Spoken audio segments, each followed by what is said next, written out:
귀한 찬양 감사합니다. 오늘 이 시편 23편을 쓴 이 다윗만큼 어떻게 보면 파란만장한 인생을 산 사람도 드물 것입니다. 들판의 목동에서 왕까지, 그것도 나라를 통일 왕국을 이루기까지 숱한 어려움이 있었습니다마는 결국에는 마지막에 해피엔딩으로 마치게 됩니다. 이렇게 인생을 아름답게 마무리 짓게 된 이 근본적인 기본적인 이유 가운데 중요한 하나는 뭔가 하면 자기 자신을 한 마리의 양으로 인식했어요. 그리고 어리석은 자신을 인도해 가시는 그 하나님이 나의 목자라고 하는 것을 모시면서 살았기 때문입니다.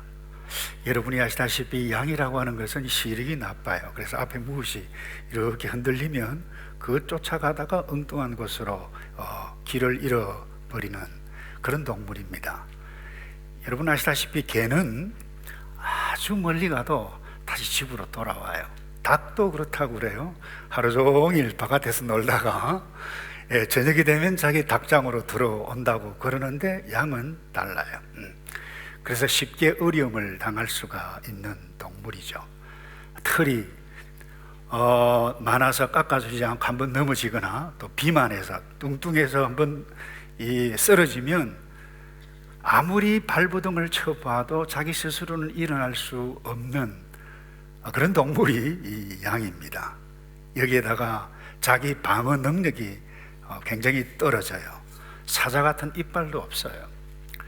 독수리 같은 발톱도 없어요. 근데 재미있는 것은 굉장히 유순하게 보이는데 고집이 대단히 세다고 그래요. 이것을 보면서, 이런 글을 읽으면서 제가 우리 인간과 같아도 어떻게 이렇게 흡사한가 그렇게 생각해 보았는데, 우리 사람이 그러잖아요. 어릴 때 엄마 말, 아빠 말 안 듣고, 커서도 선생님 말 안 듣고, 또 예수를 믿어도 하나님의 말씀 길을 인도해 가는데 자기 고집 피우다가 실컷 고생합니다. 어떻게 이 사람과 이렇게 흡사한지 모릅니다. 그렇기 때문에 이런 양이기 때문에 목자가 있다라고 하는 이 사실 자체가 뭐예요? 엄청난 복입니다. 그래서 우리가 예수를 믿고 살아가는 이 자체가 복인 줄로 믿습니다. 놀라운 것은 예수님께서 나는 너희들을 인도하는 선한 목자다 그래. 히브리서 기사는 보면 목자 가운데도 큰 목자다.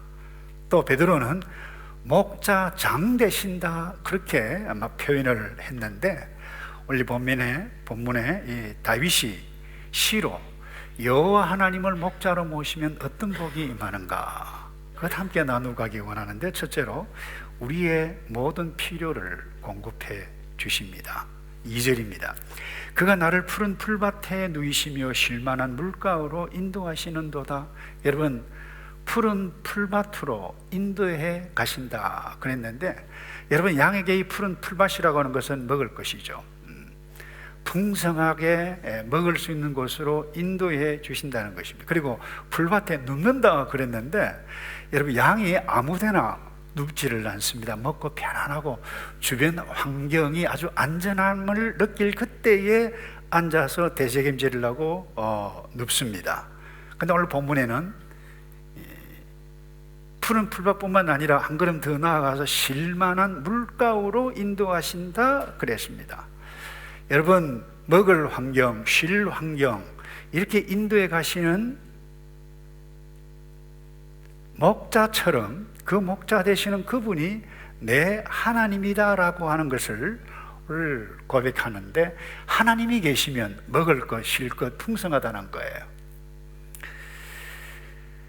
다윗은 이런 시를 적었습니다만, 하나님을 믿지 않는 사람은 이 시가 이해하기가 힘들 것입니다. 무슨 소리야? 내가 노력해서 공부를 하고 돈을 벌고 내 돈으로 먹고 싶은 것 사고 내가 하고 싶은 여행, 내가 누리고 싶은 것 다 하는데 무슨 하나님이 공급해 주시냐, 무슨 뚱땅지 같은 소리냐 라고 반응하기 때문에 그렇습니다. 여러분, 정말 이들의 생각이 옳은가요? 가끔 보면 예수를 믿어도 이런 생각을 가지고 있는 사람이 있어요. 누가 복을 주냐? 내가 복을 만들어야지. 틀린 말 아니에요. 우리가 복을 만들어 가야 돼요. 그러나 여러분 놓치지 말아야 할 것은 복의 근원 대신 하나님께서 복을 주시지 아니하면 여러분 한순간도 우리가 온전할 수 없다라고 하는 이 인생인 것을 깨달아야만 할 것입니다. 여러분 그렇지 않아요? 무슨 소리냐? 하나님께서 공급해 가시냐? 웃기는 소리 하지 말아라. 이 말이 맞나요? 절대로 그렇지 않습니다. 여러분 구약의 욥기에 보면 이 욥의 친구들이 서로 변론을 합니다.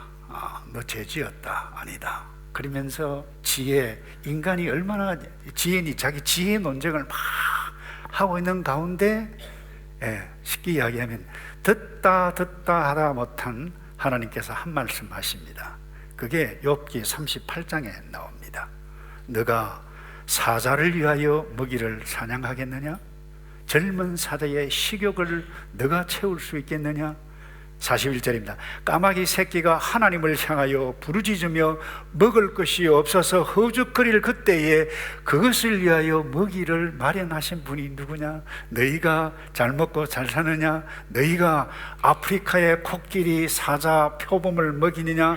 결코 그럴 수 없느니라. 내가 먹인다라고 하는 부분입니다. 하나님께서 비와 햇빛을 주시지 아니하면 빵 한 조각도 먹을 수 없습니다. 아침도 먹지 못하고 이 예배 참석할 수도 없다라고 하는 부분입니다. 공중에 나는 새를 누가 먹입니까? 하나님께서 하신다라고 하는 말씀이에요. 근데 오해하지 말아야 할 부분이 여기 있습니다. 물론 모든 새, 모든 동물, 모든 사람이 가만히 앉아 있다고 해서 먹는 것 아니죠.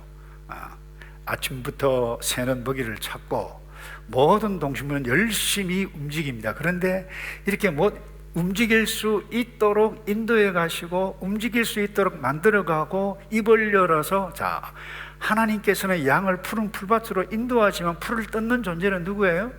양이에요. 이렇게 하도록 하신 분이 누구예요? 하나님. 모든 것 공급하신 분이라고 하는 분입니다. 그래서 나에게 먹을 것뿐만 아니라 쉴만한 물가까지 인도해 가시는 그분이 하나님이시고 나의 삶의 목자 되시는 하나님, 이것을 믿는 하나님의 백성은 때로 어려운 환경, 힘든 상황을 만난다 할지라도 마음의 안정과 평강을 잊어버리지 않는다라고 하는 사실입니다. 오히려 하나님께서 인도하시는 상황에서 나 자신이 할 수 있는 최선 최고의 일이 무엇인가? 하나님의 창조 질서를 따라서 움직입니다. 하나님의 인도하심을 받는 자녀이기 때문에 푸른 풀밭에서 더 열심히 공부하고 더 열심히 일하고 일을 시간과 분 단위로 나누어서 시간 계획을 철저하게 하고 뿐만 아니라 6일 동안 힘써 내 모든 일을 하고 주일날 안식일날 딱 되면 뭐예요? 하던 일을 다 멈추고 하나님 앞에 나와서 예배합니다. 그게 하나님의 인도하심이에요. 계명입니다. 안식하는 날, 안식일, 안식년, 절기, 희년, 이것을 주신 이유가 무엇입니까?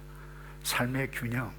열심히 일을 하되 하나님께서 쉴 수 있도록 밤을 주셨어요.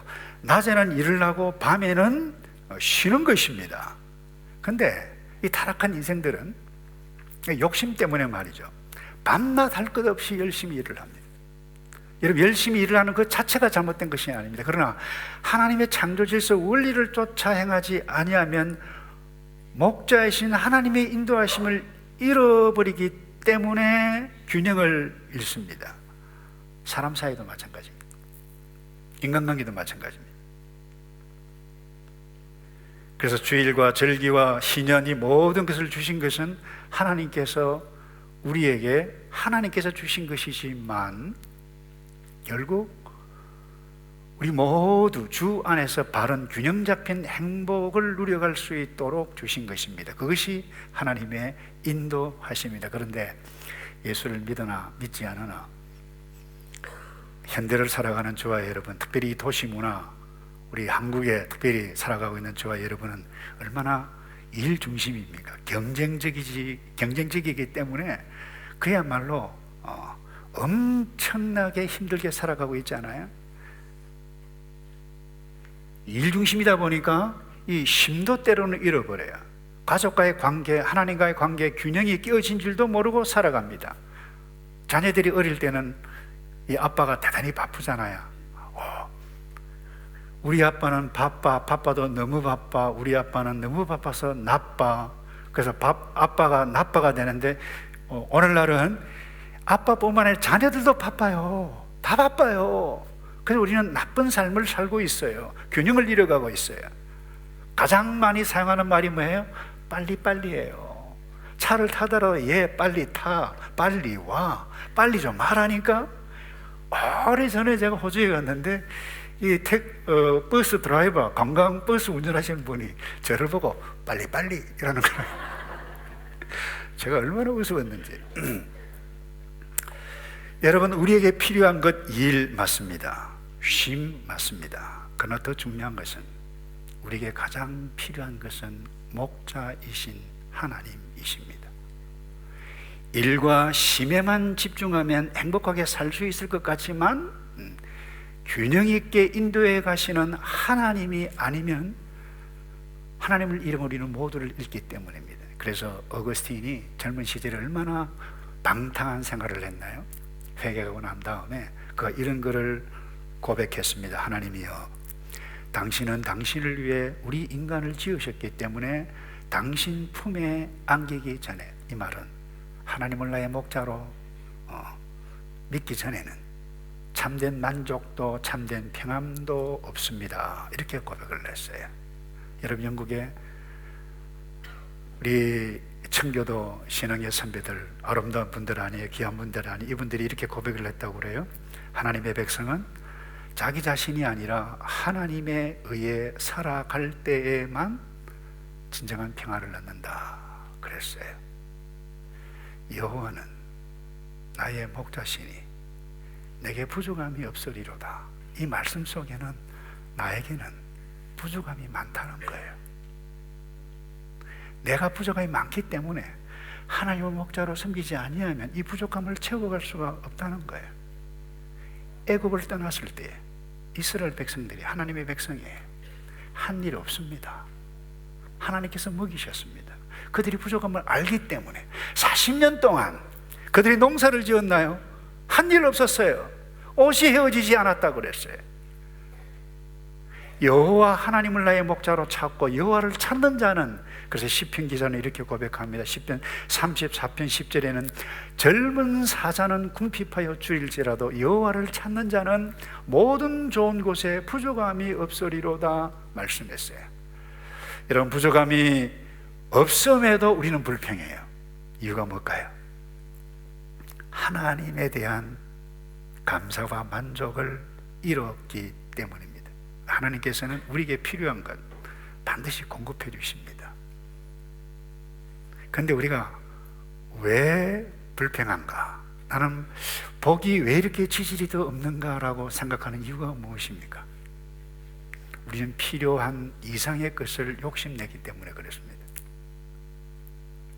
그러니까 내가, 나의 욕심이 결국 하나님이 되는 거예요. 하나님 대신 자기 스스로 나의 목자가, 삶의 목자가 되는 것입니다. 그래서 감사와 행복을 누리지 못하는 이유가 바로 여기에 있는데, 여러분, 하나님을 여러분의 삶의 목자로 모시고 있습니까?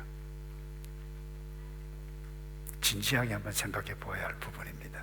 그럼 두 번째로요, 하나님을 목자로 모실 때에 목자신 그 하나님께서 내가 어려움에 처할 때에 그분이 보호하십니다. 4절 다 같이 한번 읽어볼까요? 시작.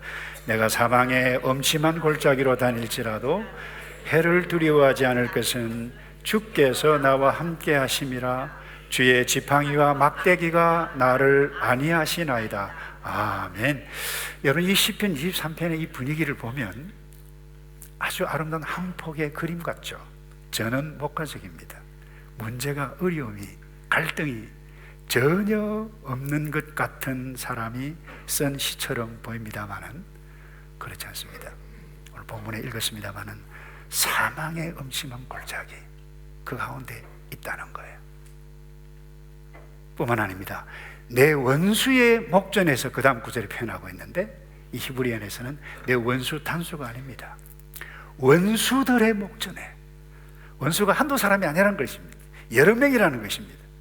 여러분 아시다시피 예수 믿는다고 해서 만사형통합니까? 길이 쫙 열립니까? 그렇지 않지 않습니까? 우리가 경험하는 것 아닙니까? 예수를 믿어도 신앙생활을 잘하고 하나님을 너무너무 사랑하고 교회를 헌신한다 할지라도 갑자기 어려움을 당하고 질병을 당하고 고난을 당하는 것, 우리가 경험하고 있지 않습니까? 사망의 음침한 골짜기를 통과합니다. 많은 원수도 만나고 있어요. 아니, 만날 거예요.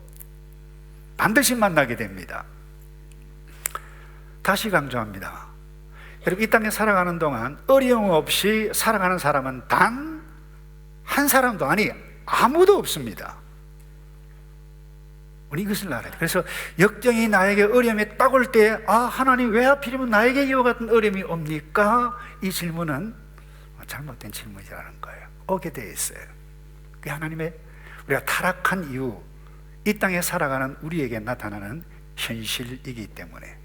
근데 고약한 것은 이 역경은 예측할 수가 없습니다.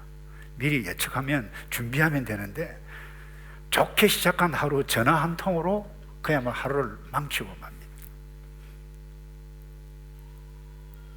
기분 좋게 시작하는데 의사로부터 말 한마디 딱 듣는 순간 그야말로 한순간에 사망의 음침한 골짜기로 되고 맙니다. 그때 하나님 왜 접니까? 이런 질문보다는 사망의 음침한 골짜기로 다닐지라도 해를 두려워하지 않을 것은 목자이신 하나님이 나를 인도하시기 때문입니다. 이런 고백할 때에 복을 누릴 줄로 믿습니다. 여러분, 그런데 이 원수들, 사망의 음침한 골짜기들 멀리 있지 않습니다. 1년 전에 저와 아주 가까운 친구가 뇌출혈로 사무실에서 아무도 없는 사무실 혼자 쓰러졌어요. 일어서다가 넘어졌어요. SOS를 청할 방법이 없어요. 불과 책상에서 자기가 누워져 있는 곳 1m, 2m인데 일어나서 책상 위에 있는 핸드폰, 전화로 하면 될 텐데 할 수가 없었어요. 그러면서 저에게 사망의 음침한 골짜기는 멀리 있지 않더라. 바로 내 사무실 안에 있더라. 그러는 거예요. 감사하게도 이 친구가 지금 이제 재활 훈련을 하고 다니고 있습니다만, 여러분, 사망의 음침한 골짜기는 저 멀리 있지 않습니다. 더더군다나 가족이 사랑하는 배우자가 어려운 일들을 당할 수도 있습니다. 그것도 사망의 음침한 골짜기일 뿐만 아니라 원수들이, 이 원수들은 저 멀리 있지 않습니다. 가까이 있어요. 멀리 있지 않습니다. 때로는 사랑하는 사람, 친구가 배신합니다. 때로는 배우자도 배신을 내요. 정말 견디기 힘듭니다. 그러나 감사한 것은 이 어려운 일은, 이 사망의 음침한 골짜기, 원수들, 이 모든 것은 일시적이라고 하는 부분입니다. 시간이 되어지면 통과 지나간다라고 하는 것입니다. 여러분, 어려운 일은 터널과 같습니다. 터널에 탁 들어가면 앞이 캄캄해서 보이지 않습니다만은 조금 지나면 어때요? 환한 빛, 새로운 세계 우리에게 비춰지게 되어지는 것입니다. 그래서 베드로는 1세기 때 예수를 믿고 신앙생활하는 그 자체가 고난이고 힘들었던 이 1세기 우리 신앙의 선배들이 이렇게 권면을 했어요. 베드로전서 1장 6절에 그러므로 너희가 여러 가지 시험, 한 가지 아닙니다. 여러 가지 시험을 인하여, 그 다음 단어가 뭐예요? 잠깐이라 그랬어요. 번역을 참 잘했어요. 잠깐 근심하게 되어지지만 기뻐하라. 지나간다. 주께서 오신다. 또 하나 더 나은 것은, 여러분, 역경을 만날 때 이 역경 자체가 우리를 완전히 망하게 하지 않는다라고 하는 사실입니다. 그래서 너무 역경을 만날 때 너무 심각하게 우울해 가야 할 필요가 없는 것은, 이 역경도 우리에게 유익이 있기 때문에 그렇습니다. 아랍 속담에 이런 속담이 있다고 그래요. 해만 밝게 비치고 비가 오지 않으면 사막이 된다 그랬어요. 비가 오는 것이 사망의 음침한 골짜기, 내가 기대하지 않았던 그 어려운 부분이 우리에게 유익이 있다라고 하는 부분입니다. 이 시인은 양이 음침한 골짜기에서 불안하고 두려움에 빠져 있을 그때에 목자가 나타납니다. 이리를 쫓습니다. 사망의 음침한 골짜기에서 건져냅니다. 원수들을 몰아냅니다. 하나님께서 구하신다는 거예요. 이 얼마나 감사한가, 이 얼마나 감사한가. 여호와는 나의 목자이기 때문에 내가 부족함이 없다라고 감사함의 시로 표현하고 노래하고 있습니다. 여러분, 헬렌 켈러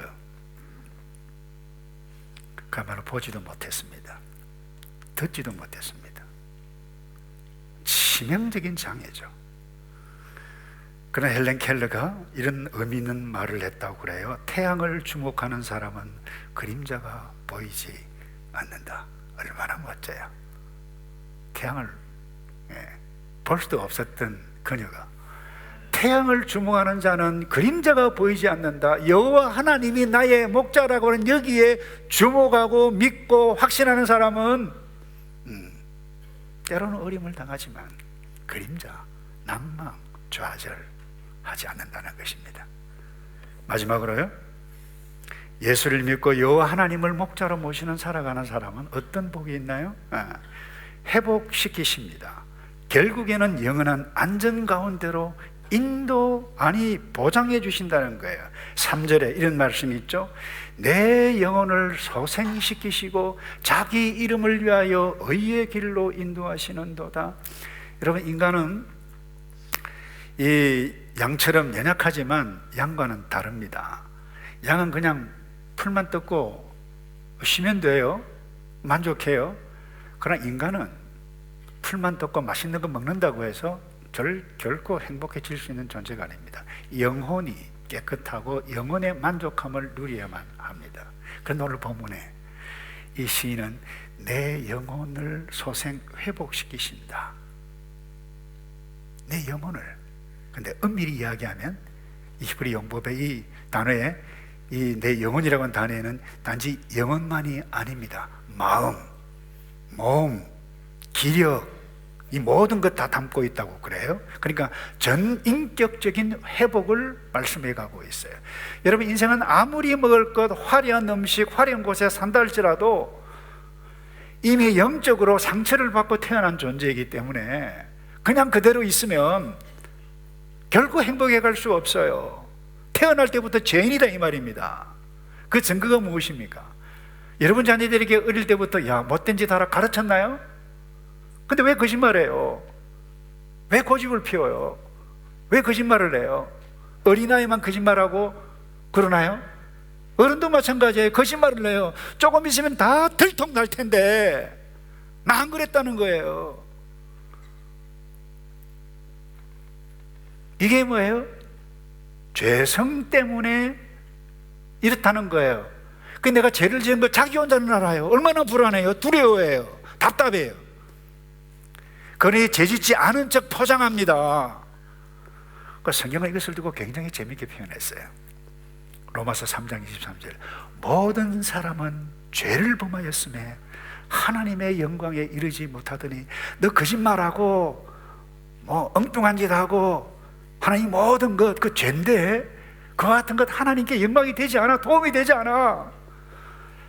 여러분, 우리 모두가 자신이 지은 죄, 남이 지은 죄 때문에 상처를 받고 스스로 상처를 만들어가며 살아가고 있습니다. 오늘 이 본문 이 시편 23편을 지은 다윗도 마찬가지였습니다. 사울 왕이 던진 창 때문에 도망자 신세로 살아가야만 했고 상처가 있었습니다. 뿐만 아니라 그런데 스스로 유혹에 빠집니다. 중년 때, 모든 것이 평강할 때, 잘 나가고 있었을 때 밧세바와 음행을 저지릅니다. 그 저지른 자신의 범죄를 감추기 위해서 충직한 장군 우리아를, 그것도 충직한 요압 장군을 시켜서 죽이도록 합니다. 이 죄의 결과로 어떤 일이 일어났나요? 바세바 사이에 태어난 아이가 죽습니다. 마음의 상처가 컸습니다. 슬픔이 컸습니다. 이 정도가 아닙니다. 아들 압살롬이 칼을 들고 아버지를 죽이겠다고 쿠데타를 일으켜서 정권을 차지하겠다고 왕궁에 급히 빠져 나와야만 했습니다. 그런데 믿었던 부하 장군에게 또 무시를 당합니다. 당신 왕이요? 우리가 전쟁 승리했는데 당신 뭐요? 여러분, 상처가 얼마나 컸겠어요? 배신감이 얼마나 컸겠어요? 그게 다윗의 삶의 구체적인 현실이었어요. 이런 다윗이 오늘 본문 4절에서 내 영혼을 소생시키시고 라고 고백합니다. 그의 어제 상처, 자신의 잘못으로 인해 죄책감의 무게가 얼마나 컸겠습니까? 많은 내 영혼을 회복시키셨도다. 어떻게 이와 같은 시를 쓸 수 있었을까요? 그는 먼저 자기 자신이 어리석은 양, 고집 피웠던 양이라고 고백했어요. 잘못된 길을 걸어갔던 것을 인식하고 뉘우치고 회개했습니다. 그리고 여호와 하나님을 목자로 모셨던 하나님의 백성이었어요. 그 하나님께서 하신 일, 은혜로 믿게 되어졌다는 거예요. 그의 고백이 여호와는 나의 목자시니 내가 부족함이 없으리로다.